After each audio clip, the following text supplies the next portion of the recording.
अस्सलाम students, welcome back to the channel mathematics by Lare Panjwani. आज हम स्टार्ट करें chapter number 11, application of trigonometry. बहुत इंपॉर्टेंट चैप्टर है। पुरानी बुक से ही ये रिलेटेड चैप्टर है। पुरानी बुक में ये चैप्टर नंबर 12 था, इसमें चैप्टर नंबर 11 है और बहुत इंपॉर्टेंट रखता है। अगर हम मॉडल पेपर को भी गो थ्रू करते हैं तो शॉर्ट और लॉन्ग दोनों में कहीं ना कहीं इसके सवालात आए हुए हैं, तो बहुत ज्यादा इसकी भी इंपॉर्टेंस है। मे बी दो शॉर्ट और एक लॉन्ग भी बन सकता है इससे, तो बहुत ज्यादा इंपॉर्टेंट है। हम स्टार्ट करें 11.1, लेक्चर नंबर 1 है। और ट्रिग्नोमेट्री बेसिकली आपने मैट्रिक में भी चैप्टर पढ़ा है ट्रिग्नोमेट्री का, तो वही 11.1 जो है बेसिकली वही कॉन्सेप्ट है। क्योंकि जो पुरानी ओल्ड बुक थी मैट्रिक की उसके अंदर चैप्टर नंबर 15 था, तो उसी का बिल्कुल कॉन्सेप्ट है जो इसमें अप्लाई करना है। तो बहुत जरूरी वो कॉन्सेप्ट रिवाइज हो। तो बेसिकली ट्रिग्नोमेट्री जो होती है, हम इसमें बेसिकली हम ट्राइंगल की बात करते हैं। राइट एंगल ट्राइंगल, हम बेसिकली इसके अंदर ट्राइंगल को सॉल्व करते हैं, जिसके अंदर हम उसकी साइड्स और इसके एंगल्स को फाइंड आउट करते हैं। जिसके अंदर में सॉल्व द ट्राइंगल का सवाल आता है, जैसे कि क्वेश्चन नंबर 1 हमारे पास 11.1 है। सॉल्व द ट्राइंगल के अंदर हम सारी साइड्स और सारे एंगल्स को फाइंड आउट करते हैं। और कुछ वर्ड्स प्रॉब्लम के सवाल भी हैं। उसके लिए सबसे पहले मैं थोड़े फॉर्मूले को रिवाइज करना पड़ेगा। कुछ फॉर्मूलाज हैं, कुछ डायग्राम्स वगैरह मैं आपको बना के दिखाता हूँ। हर सवाल में डायग्राम बनती है।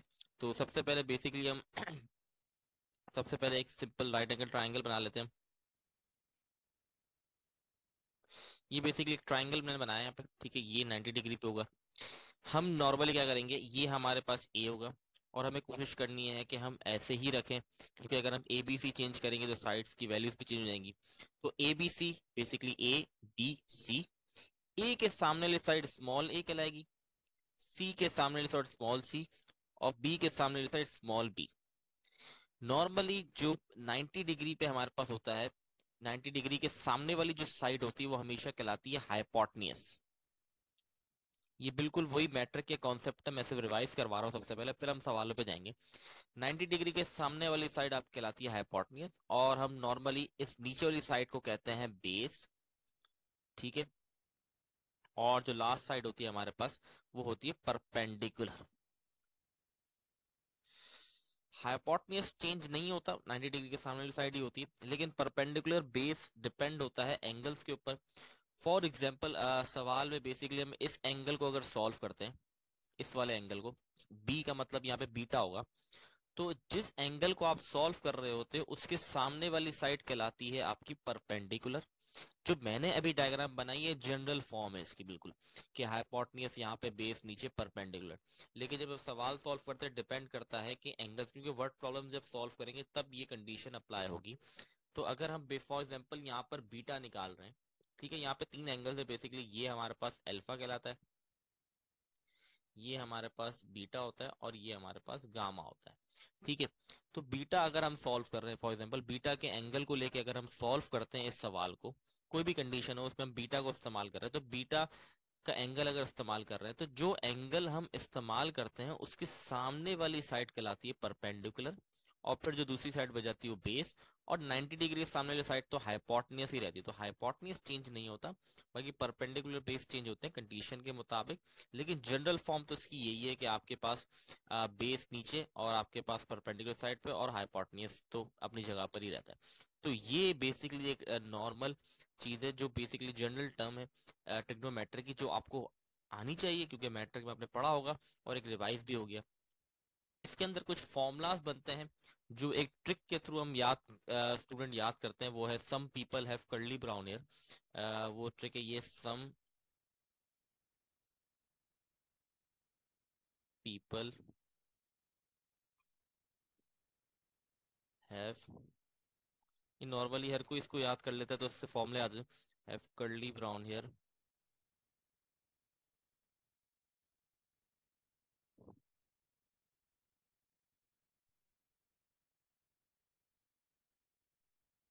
Till painted black.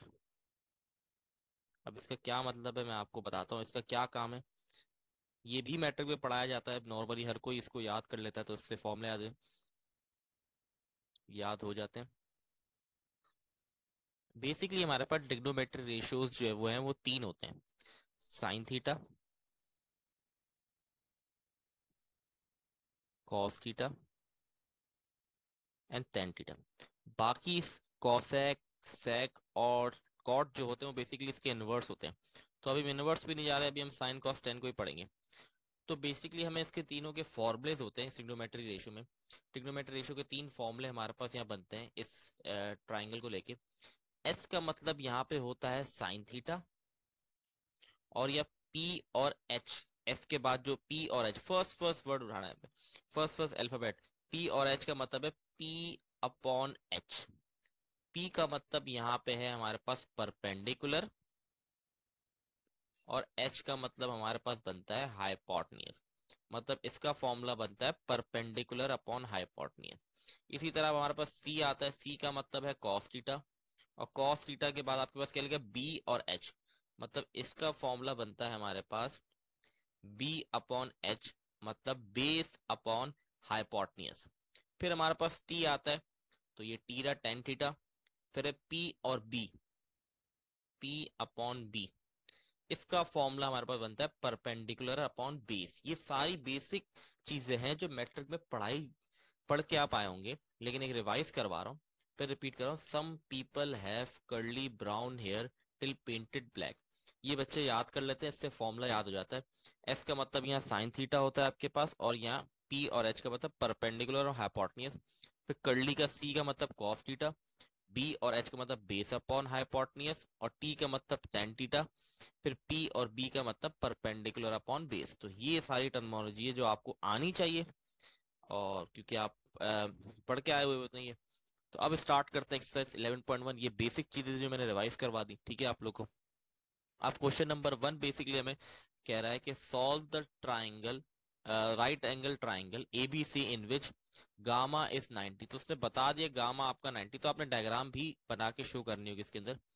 ठीक है, तो ये इसकी डायग्राम मैं साथ साथ बनाते रहूंगा। ये बेसिकली आपका गामा है, क्योंकि आप यहाँ देखें सी ए हो गया, ये बी हो गया, ये सी, और आपको ए दे दिया गया है और बी दे दिया गया है, दो साइड्स दे दी गई हैं। ए के सामने ये ए तो आपका हो गया 4 सेंटीमीटर स्मॉल सी, और बी आपके पास हो गया यहाँ पर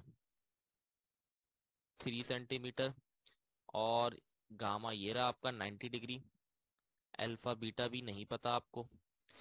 अब सवाल है solve the triangle. Solve the triangle जब भी आपके पास सवाल आएगा, तो इसका मतलब है आपने तीनों साइड्स और तीनों एंगल फाइंड आउट करने हैं।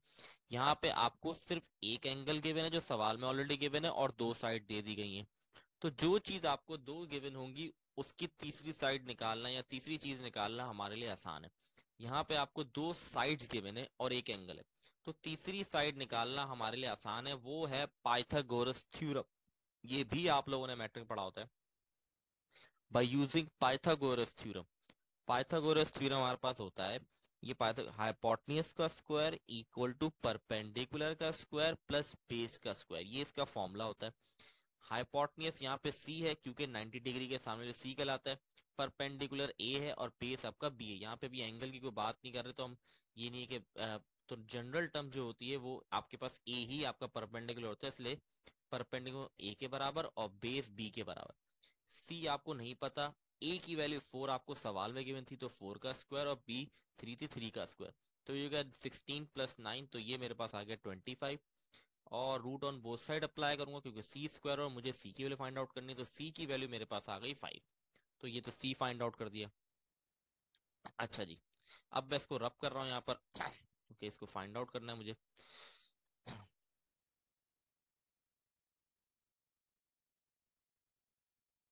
अच्छा जी, नेक्स्ट स्टेप मेरे पास जो था वो था, अब मैंने ए बी सी निकाल लिया। अब मैं ए और बी मुझे ऑलरेडी गिवन था, मैंने सी फाइंड आउट कर लिया। अब नेक्स्ट टारगेट जो है एंगल्स निकालना। मेरे पास सिर्फ एक एंगल अवेलेबल है और दो अननोन है, अल्फा बीटा मुझे नहीं पता। तो यहाँ पे अल्फा बीटा निकालने के लिए मुझे कोई ना कोई इन रेशियोज में से फॉर्मूला अप्लाई करना पड़ेगा। तो मैंने जो फॉर्मूला अप्लाई किया वो अप्लाई किया टेन थीटा का, टेन थीटा का, और मैंने बीटा वाला एंगल इस्तेमाल किया। अब ये बड़ा इंपॉर्टेंट है जो मैंने आपको बात बताई। मैंने लिया टेन बीटा, मैं एंगल कौन सा इस्तेमाल कर रहा हूँ, बीटा। इसका मतलब मैं एंगल बीटा इस्तेमाल कर रहा हूँ, इसका मतलब आपका परपेंडिकुलर अब बी हो जाएगा, और आपका जो बेस होगा वो ए होगा। tan का फॉर्मूला यहाँ पर हमने पढ़ा है, tan का फॉर्मूला होता है परपेंडिकुलर अपॉन बेस। मैंने एंगल यहाँ पर बीटा इस्तेमाल किया है, जिसकी वजह से परपेंडिकुलर अब बी हो गया, इसीलिए मैंने परपेंडिकुलर इक्वल टू बी लिखा है और बेस इक्वल टू ए लिखा है। ये बहुत इंपॉर्टेंट बात है, आनी चाहिए लेकिन नहीं आती, जिसको अंडरस्टैंड करें, बहुत आसान है। जो एंगल आप इस्तेमाल करेंगे उसके सामने वाली साइड परपेंडिकुलर हो जाती है। तो बीटा के सामने बी है, इसलिए परपेंडिकुलर वैल्यू बी हो गई, और जो दूसरी साइड हो गई वो बेस हो गई, तो बेस अब ए हो गया। तो 3/4, तो 3/4 किया तो मेरे पास आ गया 0.75। तो 10 बीटा बराबर हो गया 0.75। आपको बीटा की वैल्यू निकालनी है, तो 10 को आप इक्वल टू के वहां ले जाओगे तो वो इनवर्स हो जाएगा। तो 10 इनवर्स मल्टीप्लाई 10 इनवर्स 0.75, ये आपने सिंपल कैलकुलेटर के अंदर आप मॉड शिफ्ट दबा के 10 दबाएंगे तो आपके पास 10 इनवर्स आ जाएगा, और आप 0.75 पुट करेंगे तो आपके पास एंगल निकल के आ जाएगा बीटा का, जो आया है 36.86। तो ये मैंने एक और एंगल निकाल लिया, एक मुझे पता था गामा 90, और मैंने दूसरा 10 बीटा के फॉर्मूला 10 थीटा का फॉर्मूला इस्तेमाल करके बीटा फाइंड आउट किया, जो 36.86 आया। जैसे हमने साइड्स में देखा, दो साइड मुझे गिवन थी, तो थर्ड साइड निकालना मेरे लिए आसान है। जब आपको दो साइड गिवन होती हैं तो आप सिंपली पाइथागोरस लगा के थर्ड साइड निकाल लेते हैं। इसी तरीके से जब आपको दो एंगल गिवन होते हैं या दो एंगल आपके पास आ जाते हैं, जैसे कि हमारे पास अभी गामा 90 डिग्री है और बीटा हम निकाल चुके, अब थर्ड साइड रह गई है, वो है अल्फा। तो थर्ड साइड इसमें निकालना आसान होगी, वो कैसे निकालेंगे मैं सब चीजों क्लियर कर रहा हूँ।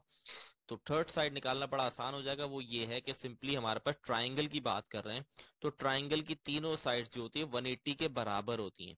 तो सिंपल थर्ड साइड ऐसे निकालेंगे, बीटा मुझे पता है 36.86 है, गामा मेरे पास 90 है, बराबर हो गया 180 के, इन दोनों को प्लस किया, प्लस करके इक्वल टू के वहां जाके माइनस किया, तो मेरे पास अल्फा आ गया 53.14। तो ये मेरा एट द एंड सॉल्व होके आंसर आ गया। बहुत इंपॉर्टेंट चैप्टर है, मैं बार बार रिपीट कर रहा हूँ, इससे कम से कम 2 शॉर्ट और 1 लॉन्ग इससे बनता है, और एमसीक्यूज अलग बनते हैं। तो इम्पोर्टेंट है। सॉल्व द ट्राइंगल क्वेश्चन था, जिसके अंदर हमें तीनों साइड और तीनों एंगल निकालने थे। दो साइड मुझे गिवन थी, मैंने थर्ड साइड पाइथागोरस से निकाली। दो एंगल मुझे निकालने थे, एक मैंने 10 का फॉर्मूला से निकाली, और दूसरी फिर मैंने जनरल हमारी प्रॉपर्टी ट्राइंगल की प्रॉपर्टी से फाइंड आउट कर लिया कि तीनों एंगल 180 के बराबर। एक और सवाल को देख लेते हैं, क्वेश्चन वही है, मतलब आपका गामा 90 ही है, पार्ट चेंज हुआ है। अब आपको एक साइड दे दी गई है और एक एंगल, मतलब आपके पास दो एंगल्स हैं। एक तो सवाल में प्रॉपर आपको गिवन है गामा 90, और आपको बीटा दे दी गई 42 डिग्री 30 सेकंड। यहाँ पे इसको चेंज करना पड़ेगा, ये जो है इसको डिग्री में चेंज करना पड़ता है हमें। ये 42 डिग्री तो अपनी जगह पे रहेगा, इसको चेंज कैसे करेंगे गौर से देख लें। अच्छा जी, ये मैंने चेंज यहाँ किया हुआ है। इसको चेंज कैसे करना है, इस फॉर्म को मुझे डिग्री में लेकर आना है, तो बड़े आसान है, मुश्किल नहीं है। आपने सिंपल जो डिग्री में, क्योंकि डिग्री का साइन 42 के ऊपर लगा हुआ है, तो degree already same 42 as it is रहेगा, और जिसको हमें चेंज करना है बीच में प्लस आ जाएगा। जिसको हमें चेंज करना है उसको हम डिवाइड बाई 60 कर देंगे, ठीक है। तो 30 डिवाइड बाई 60 किया तो मेरे पास आ जाएगा 1/2, ठीक है। 30 डिवाइड बाई 60 करूंगा तो 1/2 का मतलब है 0.5। तो जब मैं 0.5 प्लस करूंगा तो ये बन जाएगा 42.5 डिग्री। तो ये चीज हमेशा याद रखें, इसको डिग्री में चेंज करना लाजमी है आपने, वरना आप सवाल गलत कर देंगे, ठीक है। सिंपल तरीका है, इसको डिवाइड बाय 60 करते हैं और प्लस कर दें। जो भी डिग्री अवेलेबल है 42 था तो उस पर प्लस कर दें, तो 42.5 आ गया, ठीक है। तो सबसे पहले डायग्राम भी बना लेते हैं। डायग्राम सिंपल हमारे पास वैसी ही बनेगी जैसे अभी हमने बनाई थी। ये हमारा 90, ए बी सी, ए बी सी मुझे गिवन है 8, और बीटा भी मुझे गिवन है, तो यहाँ पर बीटा लिख देंगे, बीटा इक्वल टू 42.5 डिग्री है, तो 42.5 यहाँ लिख देंगे। जो चीजें गिवन थी वो मैंने लिख दी डायग्राम के अंदर। अब सबसे पहले यहाँ पे सबसे पहले बीटा को चेंज किया और हमने थर्ड एंगल फाइंड आउट कर लिया, क्योंकि मुझे दो एंगल पता थे, एक तो सवाल में गामा 90 डिग्री, और हमें यहाँ पे पार्ट 2 के अंदर बीटा भी गिवन है। तो मैंने थर्ड एंगल फाइंड आउट कर लिया अल्फा, जैसे हमने लास्ट क्वेश्चन अभी देखा था, alpha plus beta plus gamma equal to 180 के, तो हमने फिर प्लस किया और वहां जाके माइनस किया, तो अल्फा आ गया 47.5। तो एंगल तीनों आ गए। अब हमें साइड निकालनी है। एक साइड मुझे पता है, दूसरी साइड निकालेंगे तो तीसरी साइड आराम से आ जाएगी। तो सबसे पहले मैंने क्या किया, यहाँ पे साइन थीटा का फॉर्मूला इस्तेमाल किया। अब यहाँ पे हमारे पास तीन फॉर्मूले हैं। साइन थीटा का फॉर्मूला पीपल हैव, मतलब perpendicular upon hypotenuse. Cos theta का formula curly brown hair, base upon hypotenuse. और टेन थीटा का फॉर्मूला हमारे पास बनता है टिल पेंटेड ब्लैक, मतलब पी अपॉन बी। ये पी है, यहाँ पे पी है, ठीक है, इसको पी कर, ये पी है, पेंटेड अपॉन ब्लैक। अब ये तीन फॉर्मूले हमारे पास, ये होता है परपेंडिकुलर ए के बराबर, ये सी के बराबर, ये बी के बराबर, ये सी के बराबर, ये ए के बराबर और ये सी के बराबर। ये जनरल फॉर्म है, वो तो डिपेंड करता है कि हम एंगल कौन सा ले रहे हैं। तो अब यहाँ पर अगर आप देखें तो आपके पास सिर्फ एक साइड गिवन है, सी, ठीक है। तो अब आपने देखना है कि कौन सा फॉर्मूला मैं अप्लाई करूं कि जिसके अंदर सी अवेलेबल हो और मुझे दूसरी चीज निकालनी हो। एक सी यहाँ पर अवेलेबल है, और ये तो बी है, और एक सी यहाँ पर अवेलेबल है, ठीक है।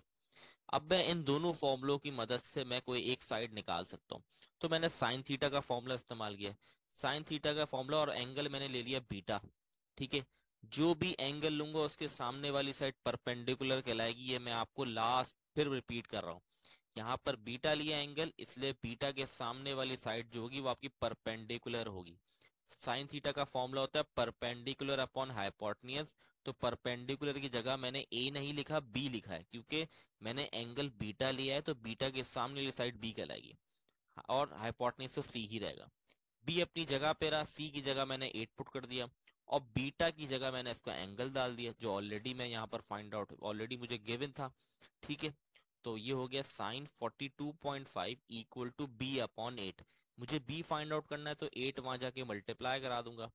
सिंपली आप कैलकुलेटर के अंदर इसको पुट करेंगे, साइन 42.5 मल्टीप्लाई बाय 8। पहले आप साइन 42.5 लिखेंगे, इसके ब्रैकेट को क्लोज करेंगे, फिर मल्टीप्लाई बाय 8 लिखेंगे, ठीक है। तो आपके पास बी आ जाएगा 5.4 सेंटीमीटर। यहाँ पे सेंटीमीटर था इसलिए यहाँ भी सेंटीमीटर लिखा मैंने, ठीक है। तो ये तरीका है फॉर्मूला जज करने का। आप कॉस से भी कर सकते थे, कोई मसले की बात नहीं, इससे भी सॉल्व हो सकता था, ठीक है। तो ये आपका इंपॉर्टेंट था, और मैं फिर रिपीट कर रहा हूँ कि जो एंगल लेंगे उसके सामने वाली साइड आपकी परपेंडिकुलर कहलाएगी। तो आपके पास यहाँ पर बी भी फाइंड आउट हो गया और सी ऑलरेडी था। अब आपने ए निकालना रह गया, और आपके पास दो साइड अवेलेबल है, सी भी पता है और बी पता है, तो तीसरी साइड निकालना हमारे लिए आसान है, वो है Pythagoras theorem. Pythagoras theorem apply करेंगे, सिंपल, हाइपोटेन्यूज का स्क्वायर इक्वल टू परपेंडिकुलर का square equal to base C square, क्योंकि हाइपोटेन्यूज सी है, परपेंडिकुलर ए स्क्वायर और बेस बी स्क्वायर। सी की जगह 8 पुट कर दिया, बी की जगह 5.4, 8 का स्क्वायर 64 हो गया, और 5.4 का 29.21 हो गया। ये वहां जाके माइनस हो जाएगा, तो 64 माइनस 21.21, तो ए स्क्वायर आ गया 34.78। और जब मैंने रूट ऑन बोथ साइड किया तो ए की वैल्यू आ गई 5.89। तो बस इंपॉर्टेंट ये है कि जो भी आपके पास दो चीजें आ जाएंगी, तीसरी साइड निकालना आसान है। जैसे कि इस पार्ट के अंदर हमें दो एंगल पता थे, तो तीसरा एंगल निकालना आसान था। इससे प्रीवियस क्वेश्चन के अंदर दो साइड गिवन, तो तीसरी साइड निकालना आसान था। तो ये तरीके से सॉल्व करना है हमें। ये इसके दो पार्ट मैंने आपको सॉल्व करा दिए, बाकी पार्ट आप लोग खुद सॉल्व करें, प्रैक्टिस करें। अगर आपको कंफ्यूजन हो तो जरूर आप पूछें, खुद करेंगे तो बहुत सारी चीजें क्लियर भी होंगी। ऑब्वियसली बात है, मसले हो सकते हैं, आपको हो, आप पूछ सकते हैं, कमेंट में पूछ सकते हैं, मैं इंशाल्लाह आपको रिप्लाई जरूर करूंगा जल्द से जल्द। तो आगे बढ़ते हैं। आप कुछ वर्ड प्रॉब्लम के सवाल आते हैं इसके अंदर। अच्छा, जो previous question solve the triangle question में, उसके अंदर तो आपको हर चीज निकालनी पड़ती है। तीनों साइड्स भी, तीनों है, जो भी चीज अननोन है आपने सारी चीजें निकालनी, तीनों साइड भी और तीनों एंगल भी। वर्ड्स प्रॉब्लम के अंदर आपने सिर्फ जो चीज आपसे पूछी जाएगी वही आपने निकालना है, आपने सारी चीजें नहीं निकालनी होती। लेकिन वर्ड प्रॉब्लम के अंदर बहुत इंपॉर्टेंट है डायग्राम। अगर आपकी अंडरस्टैंडिंग ऑफ वर्डिंग अंडरस्टैंड करके आपने डायग्राम बना ली, तो आपका 80% काम हो जाता है इसके अंदर। सारा काम इसका डायग्राम के ऊपर है। ठीक है। अच्छा भाई, अब इसको स्टार्ट करते हैं। अब वर्टिकल स्टिक 16 मीटर लॉन्ग, ठीक है, एक वर्टिकल स्टिक है जो 16 मीटर लॉन्ग है, ठीक है, मैंने बना दी इसको। Cast a 12 centimetre long shadow, वो शेडो कास्ट कर रही है शेडो को 12 सेंटीमीटर लॉन्ग। ऑब्वियस सी बात है, शेडो आपका नीचे की तरफ पड़ता है, आप अगर खुद खड़े में तो आपका शेडो नीचे की तरफ, जमीन की तरफ पड़ता है, फुट की तरफ, तो शेडो ऑब्वियसली बात है यहाँ बनेगा कहीं ना कहीं, तो आपका शेडो है 12 centimetre. Find the angle of elevation, angle of elevation ये बड़ा इंपॉर्टेंट समझ लें। एंगल ऑफ एलिवेशन किसको कहते हैं? एंगल ऑफ एलिवेशन का मतलब होता है ऊपर की तरफ देखना। फॉर एग्जांपल यहाँ पे एक बंदा खड़ा है, वो बिल्डिंग की टॉप पे देख रहा है, तो ये कहलाएगा एंगल ऑफ एलिवेशन, ठीक है, कि उसका एंगल ऊपर की तरफ है, एंगल ऑफ एलिवेशन हम इसको कहते हैं, ठीक है। तो कह रहा है एंगल ऑफ एलिवेशन निकालने, मतलब ये ऊपर की तरफ जा रहा है, तो मतलब मुझे ये वाला एंगल फाइंड आउट करना है, यहाँ पे जो भी एंगल है मुझे वो निकालना है, बस दैट्स इट। आपने सारी चीजें फाइंड आउट नहीं करनी, कुछ आपको डेटा गिवन होगा और आपको कुछ पर्टिकुलर चीज फाइंड आउट करनी है। ये आपने डायग्राम बना ली, सबसे पहले आपका वर्टिकल स्टिक है जो 16 मीटर लॉन्ग है, मैंने बना दी। फिर कह रहा है वो शेडो, उसका शेडो बन रहा है जो 12 सेंटीमीटर है, वो मैंने बना दी। फिर एंगल ऑफ एलिवेशन जिसको कहते हैं ऊपर की तरफ देखना, तो मैंने वो डायग्राम ऊपर की तरफ खींच दी। अब मैं सिंपल जो प्लॉटिंग करता हूँ वैसे ही करूंगा। ए मैं इसको हमेशा कहता हूँ, ये मेरा बी होता है और ये मेरा सी होता है। ये स्ट्रेट है तो 90 डिग्री बन जाएगा, सही है। यहाँ पर मेरे पास एंगल होता है अल्फा, इसका मतलब मुझे फाइंड आउट करना है अल्फा। बी के सामने स्मॉल बी, मतलब मुझे बी दे देगा 12 सेंटीमीटर, और ये आपका ए है तो ए मुझे 16 सेंटीमीटर। तो ये तो मेरा डेटा हो गया, ठीक है, तो ये मेरा डेटा आ गया। ए मेरे पास 16 सेंटीमीटर है, बी मेरे पास 12 सेंटीमीटर है, और अल्फा मुझे फाइंड आउट करना है। सिंपल, मुझे कोई ना कोई फॉर्मूला अप्लाई करना है। मेरे पास तीन ट्रिग्नोमेट्री रेशियो के फॉर्मूला हैं। साइन थीटा मेरे पास है पी अपॉन एच, मतलब आपका ए अपॉन सी। कॉस थीटा का फॉर्मूला बी अपॉन एच, मतलब बी अपॉन सी। और टेन थीटा का फॉर्मूला मेरे पास बनता है पी अपॉन बी, तो ये बनता है ए अपॉन सी। अब मेरे पास दो साइड है, मेरे पास ए और बी है, ए अपॉन बी सर, ये टेन थीटा का फॉर्मूला ए अपॉन बी, ठीक है। इसको मैं यहाँ से लिख देता हूँ, ये इसको रब कर देते हैं, तो ये बन जाएगा फॉर्मूला मेरे पास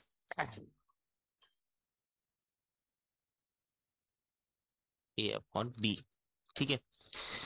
तो यहाँ पे मुझे दो साइड्स गिवन है, वो है ए एंड बी। तो ए और बी अगर मैं देखूं तो सिर्फ इस फॉर्मूले में आ रहा है अभी। तो ए और बी मुझे पता है, तो मैंने ये वाला फॉर्मूला इस्तेमाल करना है, इसका मतलब टेन। अब मैंने टेन अल्फा क्यों लिया? क्योंकि बेसिकली मुझे अल्फा फाइंड आउट करना है, ठीक है। अल्फा फाइंड आउट करना है, इसलिए मैंने 10 अल्फा लिखा। बीटा की यहाँ ऑलरेडी बीटा मुझे गिवन भी नहीं है और मुझे यहाँ पे जरूरत भी नहीं है, तो 10 अल्फा परपेंडिकुलर अपॉन बेस, ठीक है। मैं वापस डायग्राम इसको बना देता हूँ। ये हमारे पास डायग्राम थी, 16 सेंटीमीटर, 12 सेंटीमीटर,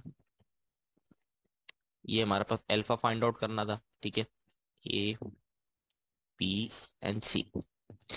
अब अल्फा मैंने अप्लाई किया, मतलब अल्फा एंगल लिया, तो अल्फा मतलब जो भी एंगल है उसके सामने वाली साइड क्या होती है? परपेंडिकुलर, और ये ए ही है, तो इसलिए परपेंडिकुलर की जगह मैंने ए ही लिखा और बेस की जगह बी ही लिखा, कोई जरूरत नहीं थी चेंज करने की इसमें। तो 10 अल्फा परपेंडिकुलर अपॉन बेस, तो ए की वैल्यू 16 थी, 16 पुट किया, बी की वैल्यू 12, तो 16 डिवाइड बाय 12 किया तो मेरे पास आ गया 1.33। मुझे यहाँ पर अल्फा निकालना है, तो 10 को मैं इक्वल टू की दूसरी साइड ले जाऊंगा, जैसे कि यहाँ पे किया, तो वो बन गया 10 इनवर्स। तो 10 इनवर्स 1.33 आपके पास आएगा 53.06। तो ये आपका आंसर आ गया, बस। आपको सारी चीजें निकालने की जरूरत नहीं है, जो पूछा गया सिर्फ वो ही निकालना है। तो इसका आंसर एट दी हम इंग्लिश में पूछा गया तो उसमें लिखेंगे, तो हम लिखेंगे द एंगल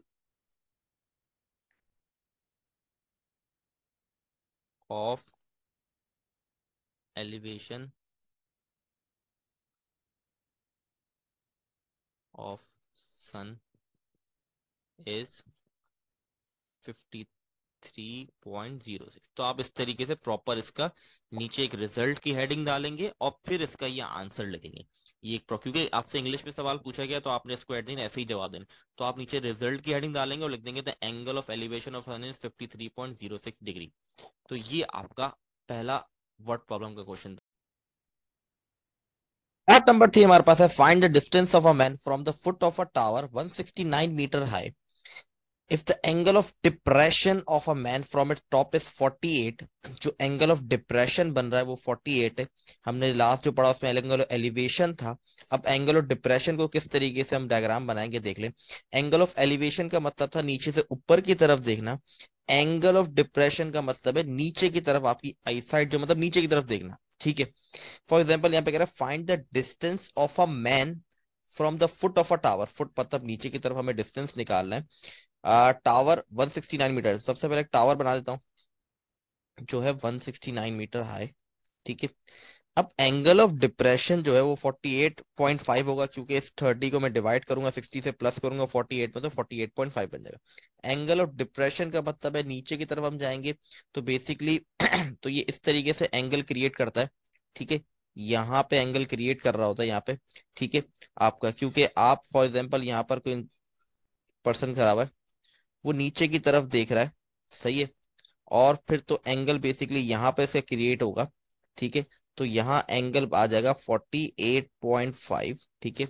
और ज्योमेट्रिकल प्रॉपर्टी के मुताबिक इसका ऑल्टरनेट एंगल जो होगा वो यहाँ बनेगा। तो इसको डायग्राम को थोड़ा और बेहतर तरीके से बनाने की, ये बेसिकली हमारी हाइट हो गई 169 मीटर। ठीक है। हम इसको थोड़ा क्लियर कर देते हैं। यहाँ पे बेसिकली एंगल क्रिएट कर रहा है, वो एंगल क्रिएट कर रहा है 48.5। और इसका ऑल्टरनेट एंगल ये हमारे पास है, तो इसकी वैल्यू हो जाएगी 40, इसकी 8.5। ठीक है। बेसिकली हमें ये गिवन है। ठीक है। ये ए हो गया मेरा, जो बेसिकली अल्फा होता है, तो अल्फा मेरे पास 90 हो गया। बीटा मुझे नहीं पता, बाहर वाला एंगल नहीं लेंगे, अंदर वाले कैसे करेंगे बीटा का। और ये मेरा गामा हो गया 48.5। ये बी और ये सी, ए के सामने स्मॉल है, बी के सामने स्मॉल बी, सॉरी सी, यहाँ सी आएगा। इसको मैं रब कर देता हूँ। अच्छा जी, सी के सामने स्मॉल सी और यहाँ पर बी आ गया। बेसिकली सवाल कह रहा है find the distance of a man from the foot of a tower. Foot मतलब ये नीचे वाली साइड कहलाएगी फुट। ठीक है। तो इसका मतलब मुझे स्मॉल बी फाइंड आउट करना है। मुझे सी दे दिया गया है। ठीक है। मेरे पास दो एंगल है, अल्फा 90 डिग्री है और मेरे पास ऑल्टरनेट एंगल जो बन रहा है वो गामा बन रहा है 48.5। ठीक है। तो ये मेरा डेटा बन गया। जैसे मैंने आपको बताया कि इसके अंदर 80 टू 90% काम आपका डायग्राम में ही सॉल्व हो जाता है सवाल। अगर आपने इंग्लिश की अंडरस्टैंडिंग करके डायग्राम बना ली तो आपका 80-90% सवाल सॉल्व हो जाता है। फिर सिर्फ आपको रिक्वायरमेंट और फॉर्मूला पता होना चाहिए कौन सा अप्लाई करना है। ठीक है। तो बाकी काम बहुत आसान है। तो हमारे पास सी है 169 मीटर, एल गामा 48.5, ये कन्वर्ट किया है इस 30 को डिवाइड बाय 60 करके प्लस 48 से। और अल्फा 90 है और बी निकालना है। तो यहाँ पर हमारे पास तीन फॉर्मूले थे, मैं बार बार बता रहा हूँ। साइन थीटा हमारे पास फॉर्मूला था some people f p upon h, मतलब a upon c. Cos theta का फॉर्मूला हमारे पास है बी अपॉन सी, मतलब बेस अपॉन हाइपोटेन्यूज। और टेन थीटा हमारे पास था ए अपॉन बी, मतलब perpendicular upon perpendicular upon base. तो ये हमारे पास फॉर्मूले हैं। तो यहाँ पे हमने फॉर्मूला अप्लाई किया टेन थीटा का, टेन थीटा का। और हमने जो एंगल लिया है वो हमने एंगल लिया है गामा। तो गामा जो भी एंगल लेते हैं उसके सामने वाली साइड आपकी परपेंडिकुलर होती है, इसका मतलब सी आपका परपेंडिकुलर हो गया और बेस आपकी बी ही रही। ठीक है। क्योंकि 90 डिग्री के सामने वाली साइड जो वो ए है, तो ये हमारे पास हाइपोटेन्यूज है। ठीक है। तो ये हमारे पास सी अपॉन बी फॉर्मूला बन गया। सी की वैल्यू 169, बी एज इट रहा। यहाँ पर देखिए, यहाँ पर हमने गामा की जगह 48.5 पुट कर दिया, सी की जगह 169। बी डिवाइड में वहां चले जाएगा और 10 48.5 नीचे डिवाइड में आ जाएगा। इसको सिंपल आपने कैलकुलेटर में पुट करना है, 168 को डिवाइड करना है 10 48.5, तो आपके पास आंसर आ जाएगा 149.5 मीटर। क्योंकि यह मीटर में गिवन था, यहाँ पे शायद लिखा हुआ नहीं है 169 मीटर होगा यहाँ पे एक सवाल के अंदर, तो इसीलिए मैंने यहाँ पे यूनिट मीटर लगाया है। और एट दी एंड आपने इसको रिजल्ट क्या हेडिंग डाल के फिर आपने आंसर लिखना है, the distance of a man from the foot of the tower is 149 metre. तो ये एट दी एंड आपका आंसर होगा। ये हमारा क्वेश्चन नंबर 3 था। अच्छा जी, a string of a flying kite is 200 metre long. सही है। And its angle of elevation, angle of elevation ऊपर की तरफ। और भी जब आप काइट, पतंग जो होती है उसको आप जब उड़ाते हैं तो वो बिल्कुल स्ट्रेट तो हवा में नहीं उड़ती, उसका एंगल इस तरीके से बन रहा होता है, थोड़ा टेढ़े तरीके से एंगल बन रहा होता है। तो कुछ इस तरीके से बन रहा होगा। फॉर एग्जाम्पल एक बंदा है यहाँ पर, वो काइट उड़ा रहा है, पतंग उड़ा रहा है, तो उसके बेसिकली कुछ यूं ही एंगल बन रहा होगा इसका। उसका एंगल जो बन रहा होगा कुछ इस तरीके से ही बन रहा होगा। तो ये कह रहा है अ स्ट्रिंग ऑफ अ काइट, मतलब वो जो उसकी डोरी होती है हम उसको मांझा कहते हैं। A string of a flying kite is 200 metre, मतलब वो 200 मीटर है। तो मुझे ये दे दिया गया है। और एंगल ऑफ एलिवेशन का मतलब ऊपर की तरफ, तो एंगल ऑफ एलिवेशन मेरे पास बन रहा है, इसको मैं डायग्राम को पूरा कर लेता हूँ। तो एंगल ऑफ एलिवेशन बन रहा है 58.5। अब 0.5 कैसे बना, फिर रिपीट कर देता हूँ, उसको डिवाइड बाय 60 करेंगे, प्लस कर देंगे 0.5 को, तो 58.5। तो एंगल ऑफ एलिवेशन बन गया 58.5। Find the height of the kite, तो हाइट निकालनी है मुझे, मतलब ये फाइंड आउट करना है। मैं इस डायग्राम को वापस बनाया था, थोड़ा बेहतर तरीके से बना देते हैं। चलिए, तो ये मेरे पास था 58.5 एंगल, ये मेरे पास 200 मीटर, और मुझे height, find the height of the kite when the string is fully stretch, मतलब फुली स्ट्रेच मतलब पूरे आपने स्ट्रेच कर दिया, और ये हाइट फाइंड आउट करनी है। तो प्लॉट कर देते हैं। ए यहाँ पे था, हम हमेशा रहता है, इसको यहीं रहने देंगे हम। बी, सी, ए के सामने स्मॉल है, मतलब स्मॉल ए फाइंड आउट करना है, ये स्मॉल बी हो गया, और ये सी हो गया। और ये अल्फा की वैल्यू हो गई, अल्फा, बीटा, और ये मेरे पास 90 डिग्री पे गामा हो गया। तो ये मेरे पास सिंपल डायग्राम हो गई। डायग्राम की अंडरस्टैंडिंग अगर आपकी हो गई तो आपके लिए बहुत आसान है। तो सी आपको 200 मीटर के बिना, अल्फा 58.5, ए आपको फाइंड आउट करना है। तो फॉर्मूला सिंपल, हमने साइन थीटा का अप्लाई किया। मैंने जैसे अभी आप लोगों को बताया कि आपने तीनों फॉर्मूले लिखने हैं, और देखना है आपका कौन सा फॉर्मूला आपके लिए आसानी से सॉल्व कर सकता है, और कौन से फॉर्मूले से आप सॉल्व कर सकते हैं। क्योंकि आपके पास यहाँ पे तीन चीजें होती है, एक एंगल होता है, दो साइड होती है। तो ऑब्वियसली बात है, वो वाला फॉर्मूला अप्लाई करेंगे जिसके अंदर आपको दो चीजें पता हो। जैसे कि साइन का फॉर्मूला मैंने अप्लाई किया यहाँ पे, परपेंडिकुलर अपॉन हाइपोटेन्यूज। परपेंडिकुलर आपका ए है, क्योंकि अल्फा के सामने, अल्फा जो एंगल है 58 उसके सामने वाली साइड कहलाएगी आपकी परपेंडिकुलर, तो वो ए है, तो ए हो गया। और हाइपोटेन्यूज सी। तो आपको यहाँ पर तीन चीजें अननोन होनी चाहिए, ए, सी और अल्फा। जिससे आपको दो चीजें ऑलरेडी पता है, अल्फा आपको दिया हुआ है सवाल के अंदर, और आपको सी गिवन है, और एक चीज अननोन है, वो है आपका ए। तो आप वही फॉर्मूला हमेशा अप्लाई करेंगे, जो चीज आपके लिए एक अननोन हो जिससे निकल जाए। ठीक है, आपको दो चीजें पता हो और एक अननोन हो, तो वो वाला फॉर्मूला अप्लाई करेंगे। सिंपली आपको तीन फॉर्मूले याद होंगे, some people have curly brown अगर याद होगा तो आपके लिए बहुत आसान है। अल्फा का 58.5 लिखा, सी या 200 लिखा, ये वहां जाके मल्टीप्लाई हो जाएगा। सिंपल हम कैलकुलेटर में सॉल्व करेंगे, हमारे पास ए की वैल्यू आ गई 170.5 मीटर। तो आप लिखेंगे the height of the kite when the string is fully stretch is 170.5 metre. तो ये एट द एंड आंसर होगा। रिजल्ट जरूर लिखेगा, भूलिएगा मत, उसके नंबर होते हैं। ठीक है, तो ये आपके पास था 11.1। अभी और भी क्वेश्चन है उसके अंदर। इंशाल्लाह नेक्स्ट वीडियो के अंदर हम क्वेश्चन 5 टिल क्वेश्चन 8 को कंप्लीट करेंगे और उसको वाइंड अप करेंगे। आई होप आप लोगों को क्लियर होंगी चीजें। इंशाल्लाह नेक्स्ट वीडियो के अंदर हम क्वेश्चन 5 टिल क्वेश्चन 8 पढ़ेंगे। तब तक के लिए अल्लाह हाफिज।